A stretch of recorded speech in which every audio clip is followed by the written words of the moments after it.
Então, vamos lá. Hoje a gente vai falar de meios de prova, aliás, de provas em geral e de meios de prova, provas em espécie.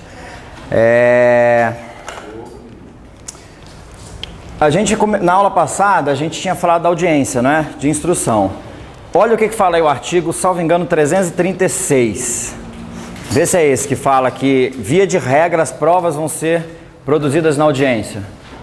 É isso? Então, isso aí para confirmar aquilo que eu disse para vocês na aula passada, que a audiência de instrução tem essa finalidade, né, de produção de prova. Mas é claro, aquelas provas que dependem da presença física do juiz, da presença física das partes ou das testemunhas. Mas vamos entender aqui um pouco da regra geral, dos princípios, da teoria geral das provas, porque as provas em espécie, muito embora alguns colegas às vezes prefiram abordar esses meios de prova, aulas e aulas e aulas, lendo artigo por artigo, se vocês pegarem qualquer artigo desses aqui aleatoriamente, vocês vão ver que não tem porquê a gente perder tempo falando disso. A gente pode extrair o que é mais importante, né? Para que serve, como que utiliza e o que tem de detalhezinho que a gente não pode deixar de saber. Mas o resto, o artigo é autoexplicativo. Né? Um artigo que diz, por exemplo, poderão ser ouvidas tantas testemunhas. Qual é a explicação que a gente pode dar para um artigo desse? Né? Ou o perito não poderá ser parente de nenhuma das partes. Não tem o que explicar, tá? Então eu prefiro focar mais nessa parte teórica aqui, de princípios, do que na parte das provas em espécie. Mas eu sugiro a vocês que leiam esses artigos uma vez. Vocês só vão precisar ler uma vez na vida, tá? Depois que a gente fizer essa aula. Só para vocês terem uma visão um pouco mais clara, tá? Porque no dia a dia forense, isso aqui... eu vou precisar produzir uma prova pericial. Pô, você vai olhar lá, 19 artigos, e artigozinhos muito pequenininhos, você passa rapidinho a vista ali e resolveu o problema, ok? Então a primeira questão que a gente pode falar a respeito de provas é a seguinte: que tipo de provas nós admitimos no processo civil brasileiro? É claro que a gente precisa, quando fala em prova, a gente precisa lembrar que não é o Código de Processo Civil que vai inicialmente nos dizer quais os meios de prova que são admitidos, porque a nossa Constituição, ela já veda alguns tipos de prova, vocês se lembram? O que diz a Constituição brasileira a respeito de provas? Artigo 5º, é uma garantia constitucional. Não serão admitidas no processo as provas ilícitas? É isso? Olha só, tomem cuidado com isso. Não é que as provas ilícitas não são admitidas num processo, tá? Porque senão ninguém seria condenado por tráfico de entorpecentes. O entorpecente em si é ilícito, mas é a prova que se usa para condenar alguém por tráfico, ou por porte, ou seja lá pelo que for. A Constituição veda a prova obtida por meio ilícito, ok? É a forma de obtenção da prova que não pode ser ilícita. Isso fica mais claro, hoje é mais difícil de visualizar na questão das escutas, das interceptações telefônicas. Mas antes da lei, a lei que regulamenta as escutas telefônicas, que inclusive ela está sendo revista no Congresso agora, ela é recente, ela não é muito antiga não. E antes dessa lei, você tinha escutas telefônicas, a escuta telefônica, como não estava regulada em lei, ela não era uma prova lícita, não é?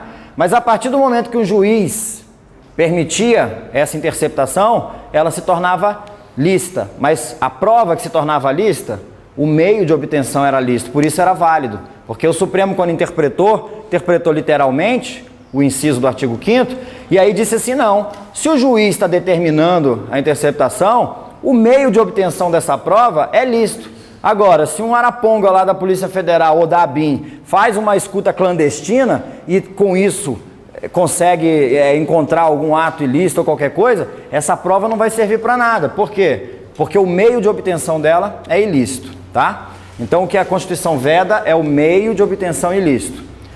Já o Código de Processo Civil diz o seguinte: nós vamos poder utilizar no processo todos os meios legais, são esses aqui, previstos no próprio Código, mas ela abre um espaço para os meios moralmente legítimos, ok? Se você pensar, isso aqui abre espaço para a própria evolução tecnológica, evolução das relações sociais, porque o legislador acredita, a princípio, que aqui esgotou todos os meios de prova. Mas nós podemos, eventualmente, conhecer outros meios de prova em outros países, desde que haja compatibilidade com o nosso modelo constitucional, mesmo não estando previsto em lei, ele vai ser aceito, tá? Por ser moralmente legítimo. Beleza? Hoje tem já uma discussão com relação a provas eletrônicas, já está desenvolvendo, sendo regulamentado isso aí. Gravação no telefone sem autorização não pode, mas em gravação, assim, vou conversar com o cara e põe cheio de gravador, um monte de coisa assim. Depois eu quero usar isso. Ó, a gravação vai ser o mesmo critério. Tem uma coisa, escuta ambiente.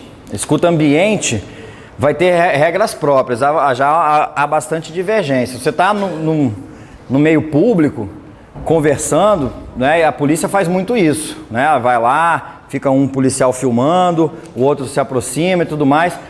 Mas nesse caso de você usar um microfone igual eu estou com esse aqui, podia estar embaixo da camisa, e conversar com qualquer um de vocês num canto e estar gravando, vale da mesma forma que o telefone. Não é que no telefone não vale.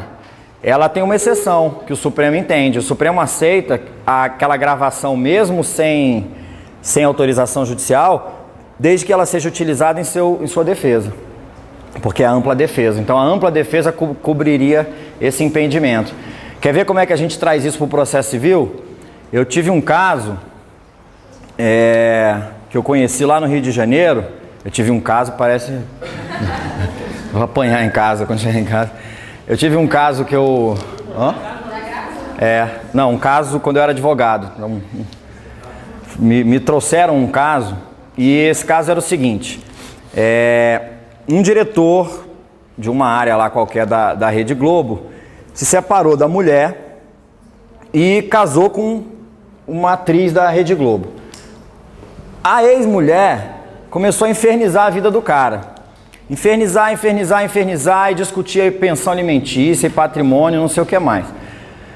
Não sei como, apareceu um CD com várias gravações de conversas telefônicas dessa ex-mulher.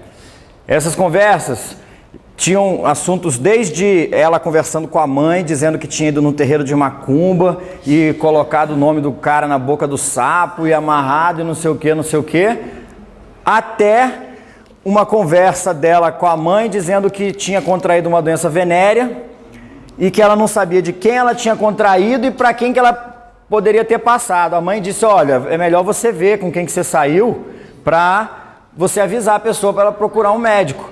E aí logo em seguida ela começa a ligar para um monte de cara. Oi, tudo bem? Como é que você tá? Você tem sentido alguma coisa diferente? Qual é a sua saúde? Tá tudo bem? Papapá, não sei o quê. E aí foi embora. Esse CD apareceu e a ideia apareceu inclusive na mão do ex-marido. E qual seria a ideia aí inicial? Quando a gente conversou com ele estava nesse momento do litígio.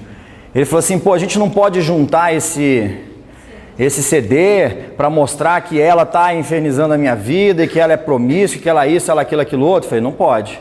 Não pode porque o meio de obtenção dessa prova é ilícito. Agora, se esse CD vier parar nos autos pela outra parte, ela que está falando ali, ela é a interlocutora, aí a história já é diferente. E aí o que aconteceu? Esse CD foi parar na mão da mulher, da ex-mulher, a ex-mulher entregou para o advogado, não sei se por inexperiência, ele juntou nos autos para mostrar para o juiz e alegar e acusar injustamente que o ex-marido estava grampeando ela de forma ilícita e escondida. Quando ele juntou nos autos, quem juntou, ele juntou em nome dela. Quem é que trouxe para os autos aquilo que é o que não está nos autos, não está no mundo, não é? A partir do momento que ele trouxe para os autos é ela falando, está no mundo. Aí a partir daí a argumentação pode ser desenvolvida em cima do conteúdo do CD.